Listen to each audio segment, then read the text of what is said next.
it's a few days later, I think, since I filmed last, and it's Tuesday, December 15th around 3-4 p.m. I don't know why I keep telling you what the day and time it is, as if you care. But what you're seeing right now is work me because I just got out of facilitating a workshop with a newer client, and it's always nerve-wracking when it's a new client, and especially when it's something like this, their leadership team, because you don't know personalities, you don't know if they're going to interact at all. Luckily, I think it went well, and I promise I will do the virtual, or not virtual, facilitation presentation tips for introverts. But I just wanted to pop in and say hello. I actually finished Little Secrets, which I'll go grab. I'm not going to review it right now, but I'll likely review it later tonight. It's a little hard to see because I think it's showing as too bright, but I think it looks pretty good. So let's get it on the plate and go eat. I had some ricotta cheese to dip it in. It'd be a lot better. But is anybody else watching Flight Attendant on HBO Max? Or it might be on HBO as well, I'm not sure. But I'm really enjoying it so far. If you want a quirky, really fast-paced thriller, I think it's really fun. Tell me I'm not the only one who dyes my eyebrows. I do this about once every 2 weeks. I use the shade, it's for men's beard dye in medium dark brown. They don't look that crazy right now. I leave it on for 5-7 minutes and then wash it off. Hello everyone, it is Saturday, December 19th. We're doing no makeup today just because it's a Saturday. I'm just hanging out. And I think the eyebrows, now that I've washed it off, look pretty normal. But I wanted to do a bit of a reading catch up because I've actually read a fair amount since I filmed last. I have finished 2 books and I'm almost in another one. First is Little Secrets by Jennifer Hillier. I already explained what this is about in part 1, so just go watch that. I don't want to take up time in this video. And I've been really excited about reading Jennifer Hillier for a really long time.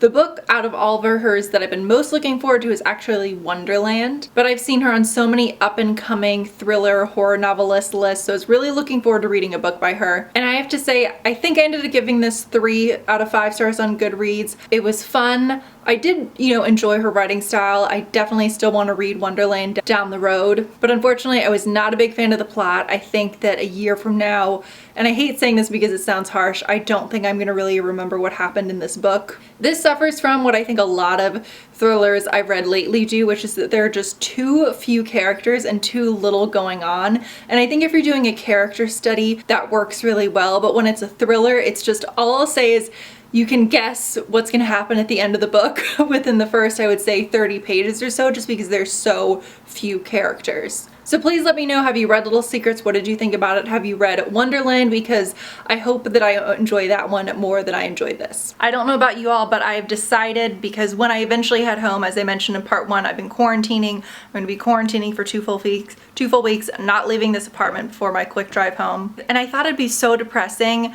to go home for Christmas and come back and have to take this down in early January. So I just decided, as of now, I'm going to leave the Christmas tree up all through January. I don't know about anyone else. We just need this for 2020 and early 2021. Hello everyone, it is quite a bit, and by bit I mean days and days later. It's Christmas Eve, and as you can tell by my Sailor Moon wall scroll, we were back in my high school bedroom. If you've been following me for 8-9 years, this is where I used to film all of my videos. But Christmas Eve is the day that our family eats our big meal, opens presents, does all that, so I'm very excited. I'm also just so thankful that I was able to quarantine for a couple weeks and not go anywhere. But I wanted to do a quick review because I finished is it gonna show up? No. The Turn of the Key by Ruth Ware. I've read The Woman in Cabin 10, The Death of Mrs. Westaway, and this is, I think, the 3rd book I've read by her this year. And I have to say this was easily my favorite out of all of those. I'll talk a little bit more about it in my 2020 wrap up. But if you like a mystery that's set, at a lone mansion. I think I probably already said previously in this video, it's loosely based off of The Turn of the Screw. No spoilers, but I will say I personally was not anticipating the ending, and it really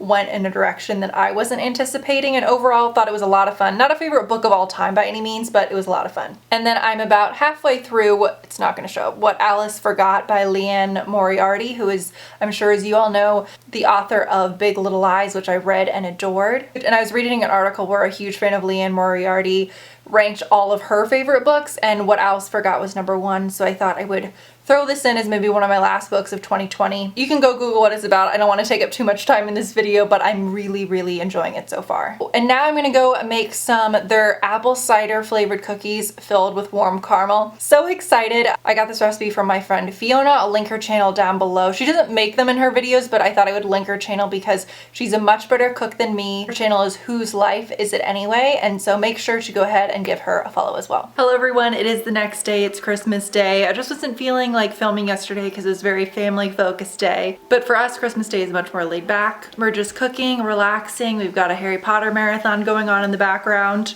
I have to say though, and I'm going to mention this because I think a lot of you would appreciate this as well, but I loved in The Haunting of Hill House, Olivia, how she always wore these big velvet robes. And I actually found the designer who created those, all the clothing for the TV show, and she very kindly emailed me back but said that they were handmade by her. You won't be able to see the full thing very well, but my favorite thing I got for Christmas yesterday by far was this full-length dark green velvet robe. And if you search, I think the Etsy shop is Lavender Dreams, it will come up. It's about $70 or $80, which for me feels like a lot to spend on a robe, but considering I'm working from home like I'm guessing a lot of you are, this I will wear non-stop 24/7. This will be my outfit of 2021. We've got the Christmas village all set up, but the most important decoration is the hat atop the Katie doll's head. Leo, it's Christmas Day. What do you think? Do you think you're gonna get anything? You're 1 year old as of last week. A whole year old. You're such a good boy. I also highly recommend, I think I showed a clip of it in the last video's Letters to Satan Claus on Sci-Fi. My dad recorded it and it was surprisingly genuinely funny and not in a bad way. Like, I would actually highly recommend.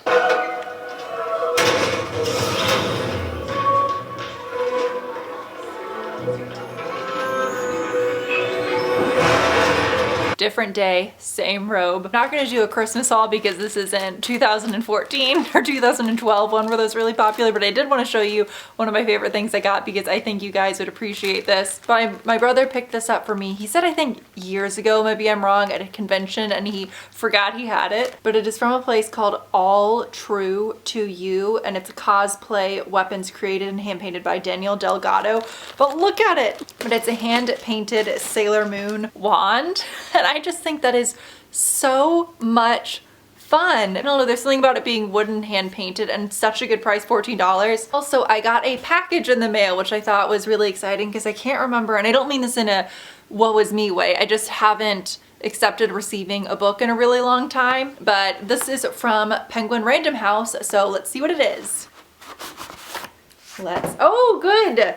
So this is Picnic in the Ruins by Todd Robert Peterson. They sent over a listing of some new releases were coming out. I'm not sure if this is out yet or it's just about to be, but this one I thought sounded really interesting. It's about an anthropologist who is researching the impact of tourism on cultural sites in a remote national monument on the Utah-Arizona border, and she crosses paths with two small-time criminals. And it says, what begins as a madcap caper across the RV-strewn vacation lands of southern Utah becomes a meditation on mythology, authenticity, and ethics of preservation, and one nagging question: who owns the past? So I thought this sounded so interesting, and yes, I read a lot of thrillers, and I'm going to talk about this in my 2021 reading goals, which I don't know if it's going to go up before or after this.